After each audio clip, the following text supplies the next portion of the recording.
কেন মুহররম মাসকে হারাম করেছেন? হারাম মানেই বা কি? এই মাসে যুদ্ধ নিষিদ্ধ কেন? এই মাসে কি কি ঘটেছিল ইসলামের ইতিহাসে? আজকের আলোচনায় আমরা এসব প্রশ্নের উত্তর খুঁজে বের করব কুরআন, হাদিস ও ইতিহাসের আলোকে। আল্লাহ সুবহানাহু ওয়া তাআলা বলেন, নিশ্চয় আল্লাহর কাছে মাসের সংখ্যা 12টি। আল্লাহর কিতাবে যেদিন তিনি আকাশমণ্ডলী ও পৃথিবী সৃষ্টি করেছেন, এর মধ্যে 4টি সম্মানিত অর্থাৎ হারাম। এই 4টি মাস হল মুহররম, রজব, জিলকদ এবং জিলহজ। এগুলোকে বলা হয় আশহুরুল হুরুম, সম্মানিত বা হারাম মাস। এই হারাম শব্দের অর্থ এখানে যুদ্ধ, সংঘর্ষ, রক্তপাত ও অন্যায় থেকে কঠোরভাবে বিরত থাকা। এই মাসে ভালো কাজে যেমন সওয়াব বাড়িয়ে দেওয়া হয়েছে, আবার পাপের শাস্তিও বাড়িয়ে দেওয়া হয়। রাসূল সাল্লাল্লাহু আলাইহি সাল্লাম মুহররম মাসকে আল্লাহর মাস বলে অভিহিত করেছেন। হাদিসে এসেছে, রমজানের পর সর্বোত্তম রোজা হলো মুহররম মাসে রোজা, আর ফরজ নামাজের পর সর্বোত্তম নামাজ হলো তাহাজ্জুদের নামাজ। সহিহ মুসলিম শরীফের হাদিস।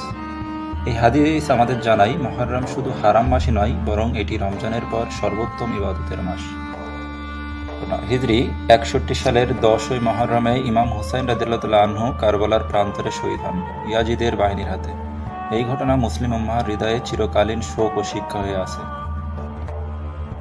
মুহররম আমাদের শুধু ইতিহাস মনে করিয়ে দেয় না, বরং আমাদের জীবনের দিক নির্দেশনা দেয়।